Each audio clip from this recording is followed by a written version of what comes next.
This is Democracy Now!, democracynow.org, The Quarantine Report. I'm Amy Goodman.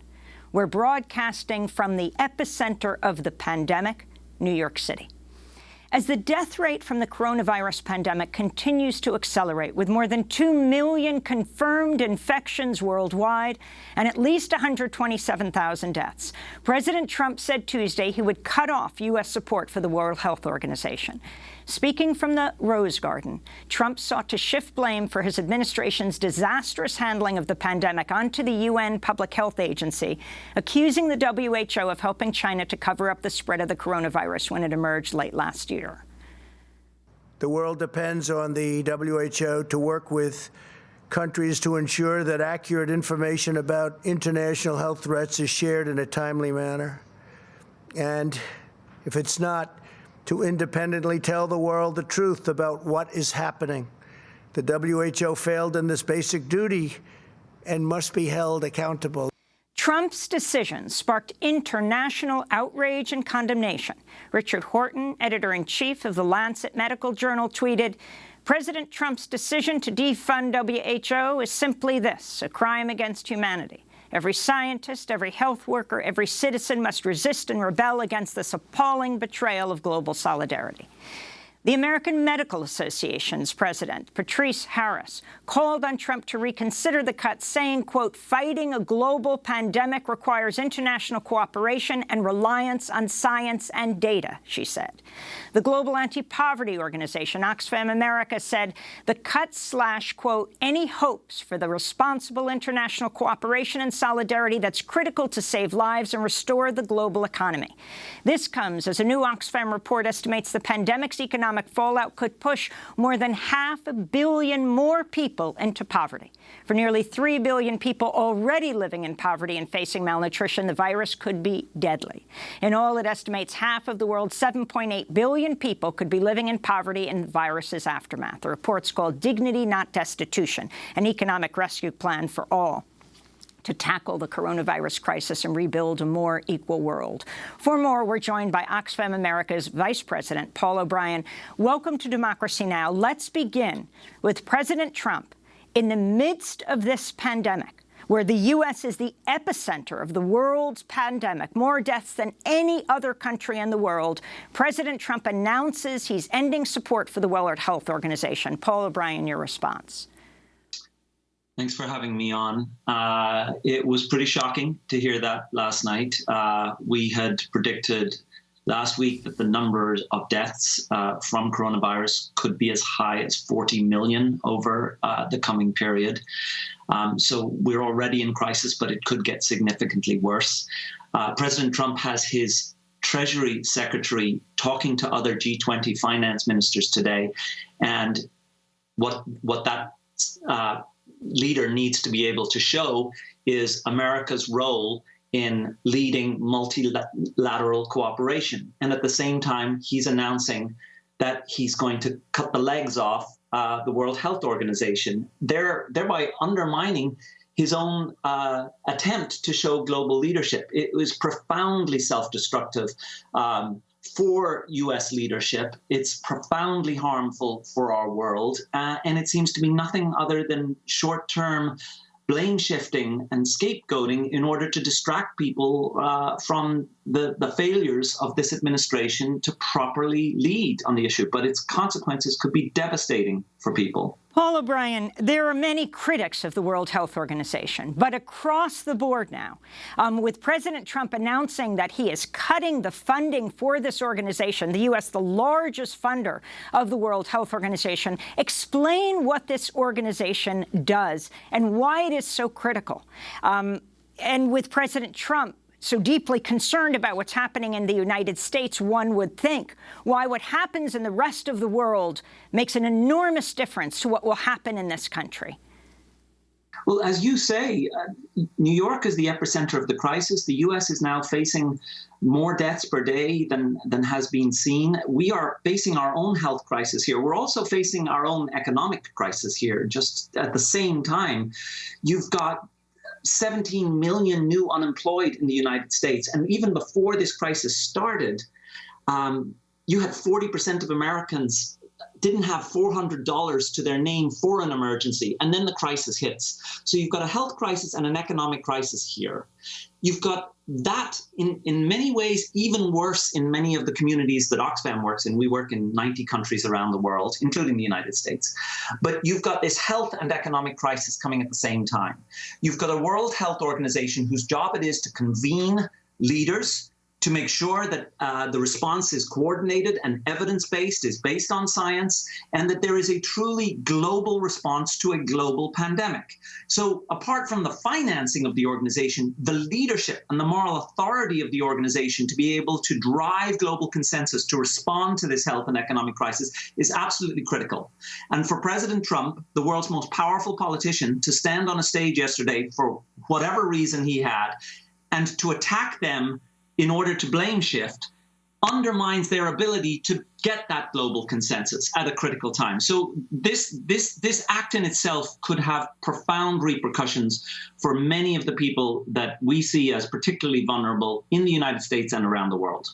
He made the announcement in the Rose Garden yesterday, the single one-day, the highest one-day death toll for any nation in the world.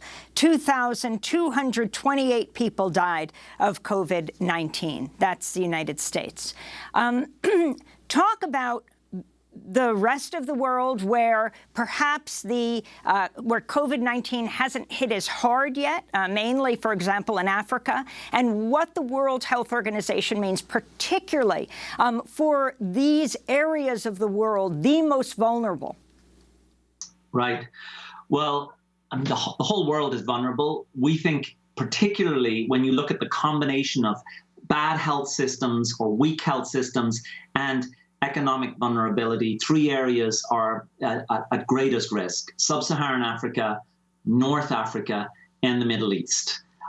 You've got, in our report, found that we think 500 million more people could go into poverty as a consequence of this, essentially wiping out all the progress that's been made over the last 30 years in some contexts, and on average, the last 10 years of progress.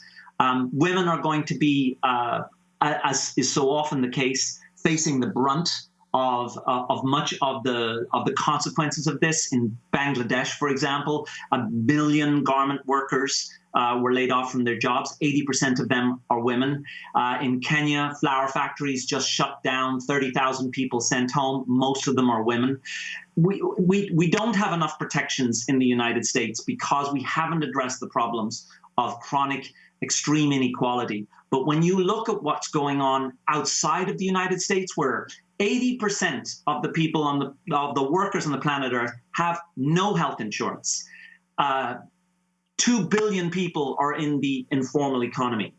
So if you're in a context, let me just raise 5 contexts for you. These are the 5 largest slums in the world. There are slums in Karachi and Mumbai in Asia, in Cape Town and in Nairobi, in Kenya, and in Mexico City.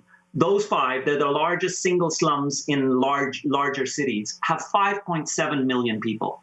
When coronavirus hits those environments, first, there's no healthcare system in those contexts that's got ventilators waiting for them. In some countries where we work, there are literally 2 or 3 ventilators in the whole country.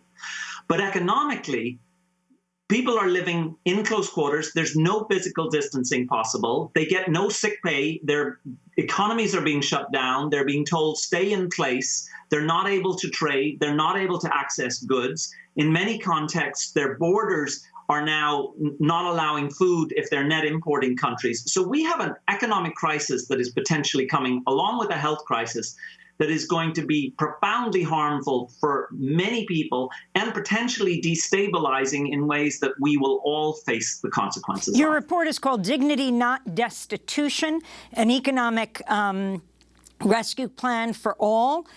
You say Oxfam is calling for wealthy countries to agree to a global economic rescue package that includes canceling $1 trillion in debt payments for poorer countries. They say debt cancellation could free up to $400 billion to free up money to fight the coronavirus pandemic.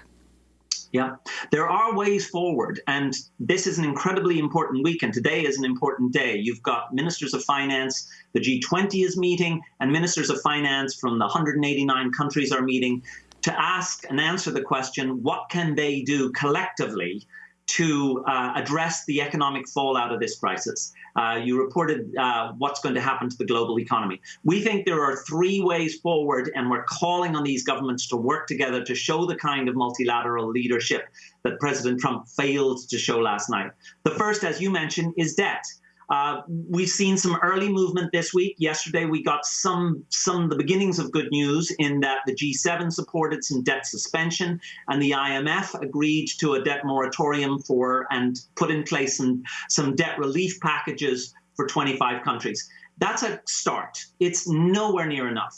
What we don't want to see happen this year is that debt payments are essentially suspended in a moratorium, and where the interest will accrue and countries are going to be forced to pay that over the following years, even if they suspend it for 2020. Think of it this way. In 45 countries, their health systems are a quarter the size of the debt payments that they have to make. So they have to make 400% the size of their health budgets just in paying their debt allocations. Oh, very quickly, I wanted to ask you about Yemen and Gaza.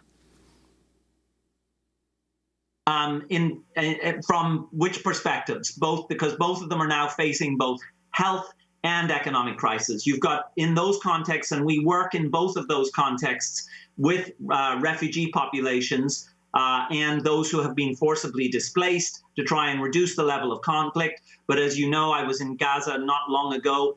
People are living in incredibly constrained quarters. It's very dense. They have almost no economic activity at the best of times because of restrictions that are put on the environment. And when you put COVID into that context from an economic perspective, it creates potentially catastrophic levels of slowing down any form of economic activity. So we are deeply worried about both Yemen and Gaza. As I said earlier, we think that the Middle East is probably one of the fulcrums of concern for harm from this crisis. Paul O'Brien, thank you so much for being with us. We're going to link to your report.